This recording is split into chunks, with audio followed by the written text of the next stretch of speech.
So far, you should already remember that we began by looking at distance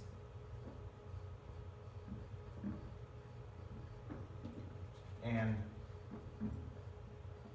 displacement.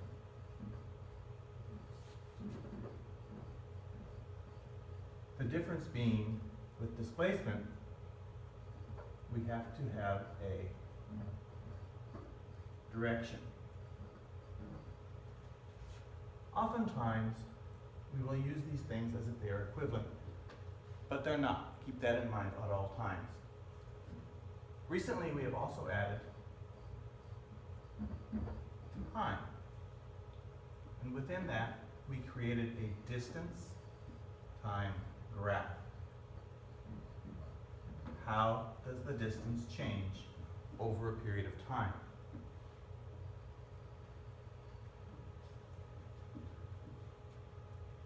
The distance is increasing on this graph. If you remember back from your algebra class, the equation for a line, y equals mx plus b, m is the slope of a line,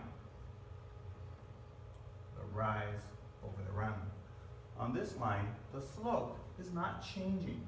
The slope is constant on this graph.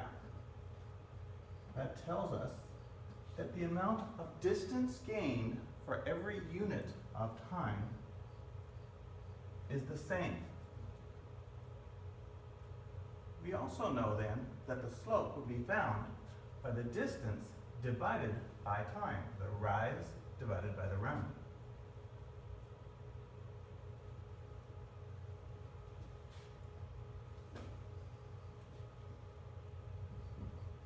There we go. So we have a new term for that slope. In this special graph, we're going to call the slope S. Try that again. Call the slope S. It's going to be equal to the d over t. And you probably already guessed from what we've talked about before. S is what we also call speed. This is our equation for speed. It is the slope of a distance-time graph. And we did some practice interpreting distance-time graphs for what motion they represented. But we're not always interested in getting speed from this. We may also be looking to find the distance when we're given a speed, or we may be looking to find the time when we're given distance and speed. Some of you then may be familiar with using a simple tool to help remember how to arrange those equations from your algebra class.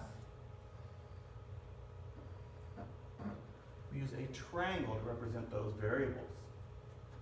We've already said that speed is equal to distance, and you should know the line is going to represent our division over time. So speed equals distance over time. Distance, in this line in this case, is going to equal multiplication. Distance is going to equal speed times time.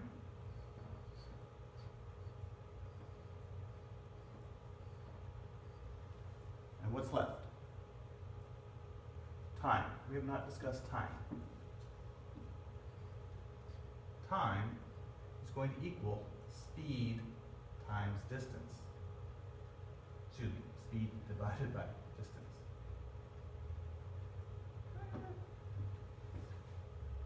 Not my best work this morning.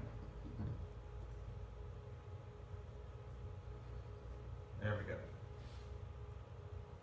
When we rearrange it, we have time moves over here, and speed moves over there.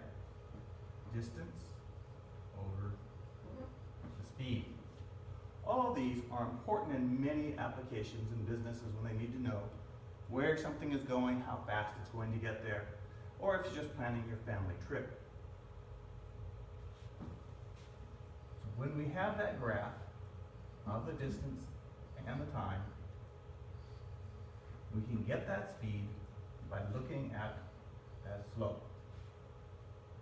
From there, we can determine the distance for any point in time based on that speed.